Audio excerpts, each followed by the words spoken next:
മകനെ കൊണ്ട് അമ്പലത്തിലെ വെച്ച് സത്യം ചെയ്യിക്കുന്നതിനേക്കാൾ നല്ലത് മ്യൂച്വൽ ഡിവോഴ്സിന് മകനെ കൊണ്ട് സൈൻ ചെയ്യിപ്പിക്കുന്നതാ നല്ലതെന്ന് എനിക്ക് അവിടെ വെച്ച് തന്നെ അവരോട് പറയണമെന്നുണ്ടായിരുന്നു. പിന്നെ മഞ്ചാടി കൂടി എന്റെ കൂടെ ഉണ്ടായിപ്പോയി.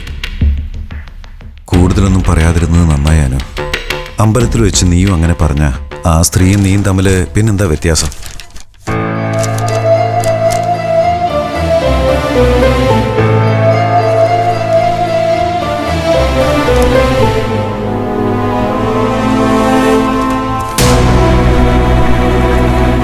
ഇന്ദ്രൻ മനസ്സിൽ തൊട്ടൊരിക്കലും അനുപമയെ ഉപേക്ഷിക്കുമെന്ന് സത്യം ചെയ്യില്ല.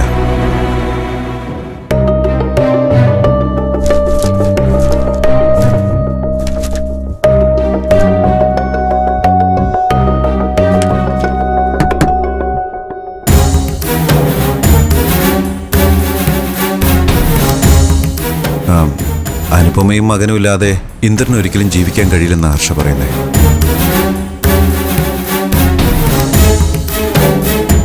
ഇന്ദ്രേട്ടന് അമ്മയില്ലാതെ ജീവിക്കാൻ കഴിയില്ലെന്ന് പറ ഹർഷൻ. അമ്മയെ തൃപ്തിപ്പെടുത്താൻ വേണ്ടി ഈശ്വരന്റെ മുന്നിൽ വെച്ച് ഭാര്യയും മകനെ ഉപേക്ഷിച്ച ആൾക്ക് ഞങ്ങളെ ഓർത്തൊന്ന് ദുഃഖിക്കാൻ പോലെ അവകാശമില്ല.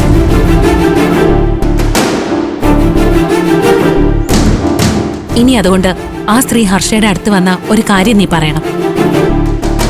മകന്റെ കാര്യവും പറഞ്ഞ് ഇനി ഒരിക്കലും എന്റെ മുന്നിൽ വരരുതെന്ന്.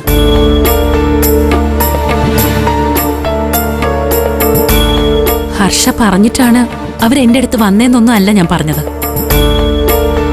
പക്ഷേ ഹർഷയെ കാണാൻ തുടങ്ങിയതിന് ശേഷം അവർക്ക് വീണ്ടും പഴയ ഊർജമൊക്കെ തിരിച്ചു കിട്ടിയിട്ടുള്ളത്.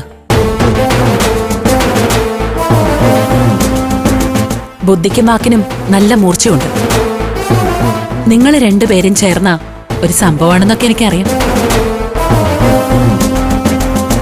പക്ഷേ എന്നെ ഇന്ദ്രേട്ടനും തമ്മിൽ പിരിക്കാൻ നിങ്ങൾ ആരും ഇനി വേർപ്പൊഴുക്കണ്ട. അല്ലാതെ തന്നെ ഞാൻ ഒഴിഞ്ഞു തന്നിരിക്കുന്നു എന്ന് പറയാനും കൂടിയാണ് ഞാൻ വന്നത്. ഞാൻ പോവുക ഹർഷൻ. ഇനി നമ്മൾ ഇതുപോലെ കാണണമെന്നില്ല. നീയും കുഞ്ഞും നന്നായിരിക്കട്ടെ.